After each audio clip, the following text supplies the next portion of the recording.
ఈరోజు మనం హనుమంతుడి సాగర లంఘనం గురించి మాట్లాడుకుందాం. ఇది కేవలం ఒక పౌరాణిక గాథ మాత్రమే కాదు, మనందరిలోనూ నిద్రపోతున్న అపారమైన శక్తిని ఎలా మేల్కొల్పాలో చెప్పే ఒక అద్భుతమైన ప్రయాణం. సరే, ఇక ఈ ప్రయాణంలోకి వెళ్ళిపోదాం. అసలు కథ ఇక్కడే మొదలవుతుంది. శ్రీరాముడి కార్యం కోసం వానర సైన్యం బయల్దేరింది. కాని సముద్రతీరానికి వచ్చి ఆగిపోయింది.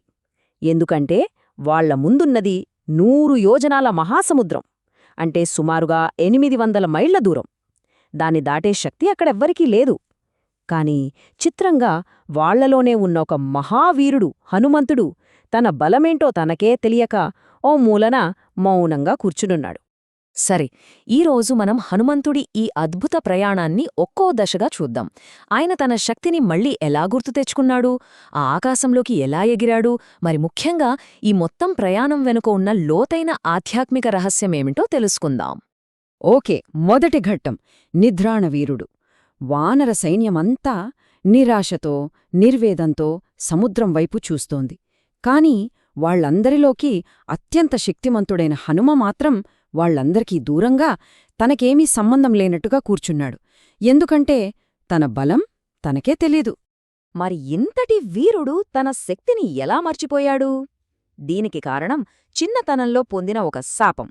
దేవతల వరాలతో హనుమకి అపారమైన బలం వచ్చింది కదా. అయితే ఆ వయసులో ఆ బలంతో ఋషుల యజ్ఞాలను పాడుచేసేవాడు. అప్పుడు మహర్షులు కోపంతో కాదు, ప్రేమతో ఆలోచించి, ఈ బలం ఇప్పుడు ఈ బాలుడికి అనవసరం. ఎప్పుడైతే లోక కళ్యాణానికి ఈ శక్తి అవసరమో అప్పుడు ఎవరైనా గుర్తుచేస్తే చాలు తన బలం తిరిగి వస్తుంది అని ఒక వరంలాంటి శాపమిచ్చారు. అందుకే పాపం తన బలం తనకే గుర్తులేదు. ఇక అలాంటి క్లిష్ట సమయంలో వానర సైన్యంలో అత్యంత వృద్ధుడు, అనుభవజ్ఞుడు అయిన జాంబవంతుడు ముందుకు వచ్చాడు. ఆయన వయసులో పెద్దవాడు మాత్రమే కాదు, హనుమంతుల్లో నిద్రపోతున్న ఆ అపార శక్తిని చూడగల గురువు. ఆ శక్తిని మేల్కొలపాల్సిన సమయం వచ్చేసిందని ఆయన గ్రహించాడు. జాంబవంతుడు నేరుగా హనుమంతుడి దగ్గరికి వెళ్లి ఆయన వంశప్రతిష్ఠ, ఆయన పుట్టుక, ఆయన శక్తుల గురించి ఒక్కొక్కటిగా గుర్తుచేస్తూ, బలంలో తేజస్సులో నువ్వు సాక్షాత్తు రామలక్ష్మణులతో సమానం, అలాంటిది ఏమీ చేతకానివాడిలా ఎందుకూర్చున్నావు అని ప్రశ్నించాడు. ఈ మాటలతో ఆ కార్యం ఎంత పెద్దదో దాన్ని మోయగల శక్తి ఒక్క హనుమంతుడికే ఉందని గుర్తుచేశాడు. అంతేకాదు, జాంబవంతుడు హనుమ ఆత్మవిశ్వాసాన్ని పెంచటానికి ఆయన వేగాన్ని ఎవరితో పోల్చాడో తెలుసా? సాక్షాత్తు తన తండ్రి అయిన వాయుదేవుడితో, ఇంకా విష్ణుమూర్తి వాహనమైన గరుత్వంతుడితో.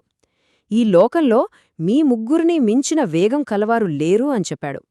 ఇక జాంబవంతుడి ఈ చివరి పిలుపు అది కేవలం ఒక మాట కాదు, ఒక గురువు తన శిష్యునికిచ్చే ఆదేశం, ఒక మేల్కొలుపు. ఆ పిలుపే హనుమంతుడిపై ఉన్న శాపాన్ని బద్దలు కొట్టిన ఒక మహామంత్రంలా పనిచేసింది. ఆ మాటలు చెవిలో పడగానే హనుమంతుడిలో ఒక పెను మార్పొచ్చింది.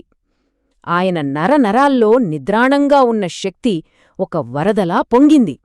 శరీరం ఒక్కసారిగా రోమాంచితమైంది. శాపం వీడిపోయింది.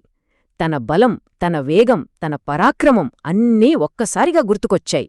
ఇక్కడ చూడండి, ఈ మార్పు ఎంత అద్భుతంగా ఉందో. ఒక్క క్షణం ముందు నిరాశతో చిన్నబోయి కూర్చున్న హనుమంతుడు మరుక్షణమే ఒక పర్వతంలా దృఢంగా నిలబడ్డాడు. అతనిలోని నిరాశస్థానంలో అపారమైన ఆత్మవిశ్వాసం, కార్యదీక్ష వచ్చి చేరాయి. ఇప్పుడు చూడండి, హనుమంతుడే స్వయంగా తన శక్తిని ప్రకటిస్తున్నాడు. అతని మాటల్లో ఇప్పుడు సంశయం లేదు, కేవలం సంకల్పం మాత్రమే ఉంది. తన బలం ఏంటో తనకు పూర్తిగా అర్థమైపోయింది. రాముని కార్యాన్ని సాధించగలనన్న నమ్మకమొచ్చేసింది. సరే, ఇప్పుడు శక్తి అయితే తిరిగొచ్చింది. ఇక ఆ మహాలంఘనానికి మహేంద్ర పర్వతాన్ని వేదికగా ఎంచుకున్నాడు హనుమ. ఇది కేవలం భౌతికంగా గాల్లోకి ఎగరడం కాదు, ఒక యోగి తనలోని సమస్త శక్తులను ఏకం చేసుకుని మనస్సును లక్ష్యంపై కేంద్రీకరించే ఒక పవిత్రమైన ప్రక్రియ. ఆయన ఎగరడానికి ముందు ఒక క్రమపద్ధతిలో తనను తాను సిద్ధం చేసుకున్నాడు. ముందుగా దేవతలకు, తన తండ్రి వాయుదేవునికి నమస్కరించాడు. తన శరీరాన్ని ఒక పర్వతమంత పెద్దదిగా పెంచి తన శక్తినంతటినీ సమీకరించుకోవడానికి ఆ మహేంద్ర పర్వతాన్ని తన పాదాలతో బలంగా నొక్కాడు. ఆయన పర్వతాన్ని నొక్కినప్పుడు దాని ప్రభావం ఎంత తీవ్రంగా ఉందంటే ఆ మహేంద్ర పర్వతమే కంపించిపోయింది. లోపల గుహల్లో ఉన్న సింహాలు పులులు భయంతో బయటకు పరుగులు తీశాయి. చెట్లమీది పూలన్నీ వర్షంలా రాలిపోయాయి. ఇక పాములు కోపంతో రాళ్లను కాటునేస్తే వాటి విషాగ్నికి ఆ రాళ్లు కూడా మండిపోయి నిప్పులు చెరిగాయి. అంతటి శక్తిని సమీకరించుకున్నాడు హనుమ. ఇక తన శక్తినంతటినీ కూడగట్టుకున్న హనుమంతుడు శ్రీరాముడు విడిచిన బాణంలా లంకవైపు ఆకాశంలోకి దూసుకుపోయాడు. వాల్మీకి మహర్షి ఈ ప్రయాణాన్ని ఎంత అద్భుతంగా వర్ణించారంటే, హనుమంతుడి వేగానికి చెట్లు వేళ్లతో సహా పెకిలించుకుని ఆయన వెంటే సైన్యంలా ప్రయాణించాయట. ఆయన శరీరం మెరుపులతో కూడిన ఒక మేఘంలా ప్రకాశించింది. ఆయన వేగానికి సముద్రం అలలు అలలుగా పైకి లేచి లోపల ఉన్న జలచరాలన్నీ బయటకు కనిపించాయి. అయితే ఈ ప్రయాణం అనుకున్నంత సులువుగా ఏమీ సాగలేదు. దారిలో ఆయనకు కొన్ని పరీక్షలెదురయ్యాయి. మైనాక పర్వతం ఆతిథ్యమిస్తానన్నా తన లక్ష్యం గొప్పదని వినయంగా తిరస్కరించాడు. దేవతలు పంపిన నాగమాత సురస తన నోరు పెంచుతూ వెళ్తే హనుమ తన శరీరాన్ని చిన్నదిగా చేసుకుని ఆమె నోట్లోకి వెళ్ళి బయటకొచ్చి తన బుద్ధిబలంతో ఆమెను జయించాడు. అంటే ఇవి కేవలం భౌతికమైన అడ్డంకులు కావు, అతని సంకల్పానికి తెలివికి పెట్టిన పరీక్షలు. సరే, ఇప్పటిదాకా మనం కథ యొక్క బాహ్య రూపాన్ని చూశాం. ఇప్పుడు ఈ అద్భుత ప్రయాణం వెనుక ఉన్న లోతైన ఆధ్యాత్మిక అర్థాన్ని విశ్లేషిద్దాం. ఎందుకంటే ఈ ప్రయాణం కేవలం ఒక భౌతికమైన దూరాన్ని దాటడం మాత్రమే కాదు. వాల్మీకి మహర్షి సుందరకాండను చారణచరితే పథి అనే వాక్యంతో ప్రారంభిస్తారు.